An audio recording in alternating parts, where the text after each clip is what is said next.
Et toi qui comprends rien au langage de la crypto, c'est normal, t'inquiète. Je t'explique tout.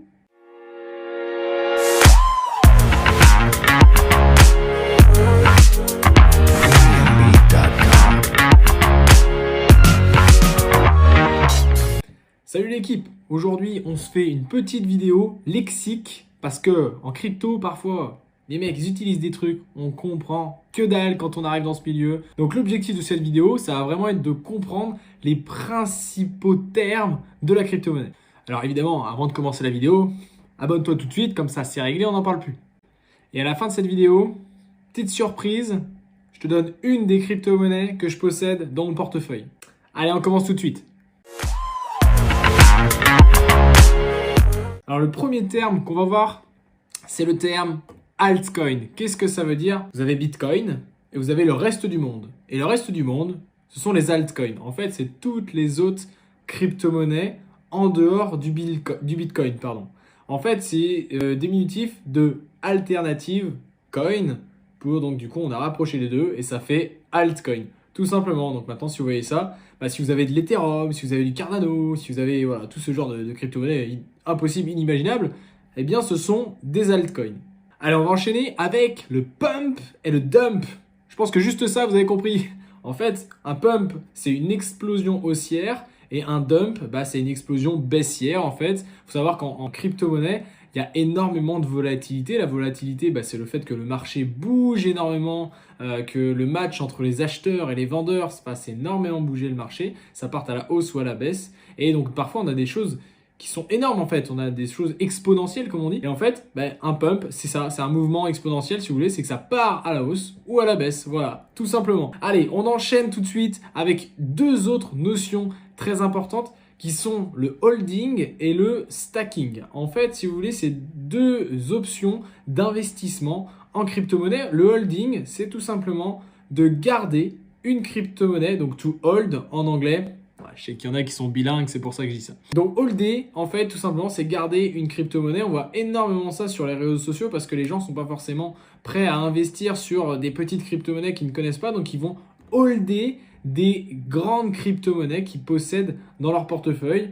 1 an, 2 ans, 3 ans, 10 ans. Un petit peu à la manière où on fait ça avec des actions en bourse qu'on va garder très longtemps. Et en fait, de l'autre côté, on a le stacking. Le stacking, en fait, c'est détenir aussi quelque part une crypto-monnaie, mais en fait, de la verrouiller pour avoir des intérêts qui tombent, ça peut être tous les jours, toutes les semaines, tous les mois. Et en fait, il y a beaucoup de crypto-monnaies aujourd'hui qui fonctionnent sur ce principe-là. Alors, les rendements, il y a de tout, hein. Il y a du nothing, il y a vraiment du best, le niveau d'anglais de malade. Et donc, holding, stacking, on le met parfois, à contrario du trading, en fait, donc du fait d'échanger, en fait, les différentes crypto-monnaies entre elles de façon à avoir des mouvements un peu plus rapides que d'autres.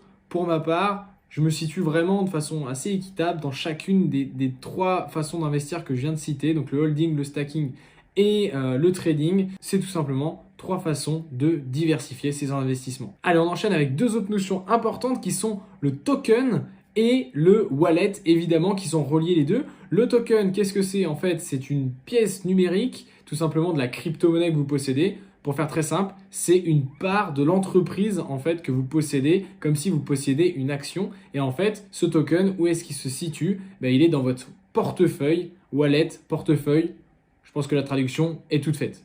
Allez, on enchaîne avec un nouveau mot qu'on voit très très souvent sur les réseaux sociaux, c'est le mot scam. Qu'est-ce que ça veut dire scam? C'est tout simplement un projet qui ne tient pas la route. Kiss my ass. D'accord. Alors, c'est pas exclusivement réservé au milieu de la crypto-monnaie. C'est un petit peu un mot à la mode aujourd'hui et ça va être tous les projets qui ne tiennent pas la route. Et parfois, certains voient une opportunité énorme, sauf qu'on se rend compte qu'il n'y a pas de fondation derrière. Voilà, tout simplement, c'est un scam. Dernière notion avant la surprise que je vous ai promis juste après.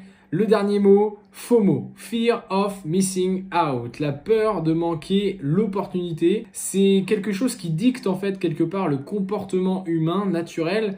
Les gens ont naturellement peur de manquer l'opportunité, de se dire « Ah, si j'avais su » pour éviter d'avoir des regrets par la suite en fait. Énormément de personnes sont guidées par ça, sont guidées par en fait l'émotionnel. La chatte qu'il a, la chatte. Ils vont anticiper ça par peur de manquer l'opportunité. Je vous prends un exemple très simple. J'écoute.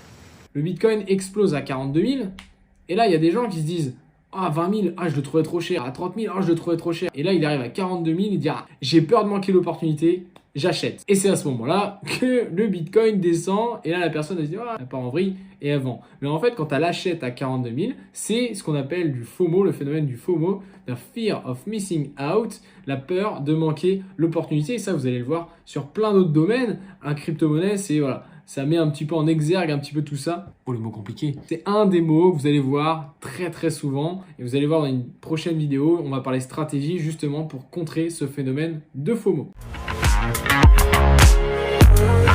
Allez, c'est parti. Comme convenu, je vous dis la surprise, c'est-à-dire la crypto-monnaie que moi j'ai en portefeuille. Alors, j'ai quand même pas mal de crypto-monnaies aujourd'hui en portefeuille, c'est assez diversifié. Aujourd'hui, je possède une crypto-monnaie qui s'appelle le Pundi X NPXS. Alors, bien sûr, ceci n'est pas un conseil en investissement. Je vous parle simplement d'un projet qui me tient plutôt à cœur et cette crypto-monnaie, je la possède depuis un certain temps. En fait, ce sont des terminaux de paiement qui acceptent la crypto-monnaie. Aujourd'hui, vous allez chez vous de boulanger, vous pouvez payer par carte bancaire et vous tend un petit boîtier, ça s'appelle un TPE. C'est de créer des TPE spécifiques pour la crypto-monnaie. Aujourd'hui, il y a à peu près 1 million de commerçants qui l'ont à travers le monde. Donc là, on est complètement dans le concret. Il y a eu d'ailleurs un investisseur coréen qui, il y a quelques semaines de cela, a dit « Tiens, moi je vais investir dessus » et le cours a explosé à la hausse. Et donc, on attend par la suite, c'est vraiment un vrai projet d'avenir où concrètement, la crypto-monnaie prendra tout son sens au quotidien. Allez, en attendant, n'hésite pas à lâcher un petit commentaire et un petit pouce bleu de façon à m'encourager et essayer toujours d'améliorer cette chaîne. Je remercie déjà toutes les personnes qui me suivent, notamment à travers les réseaux. Et si en parlant de réseaux sociaux, n'hésitez pas à me suivre, ça se passe ici et vous aurez toutes les news en temps et en heure. Allez, ciao, ciao, salut la team.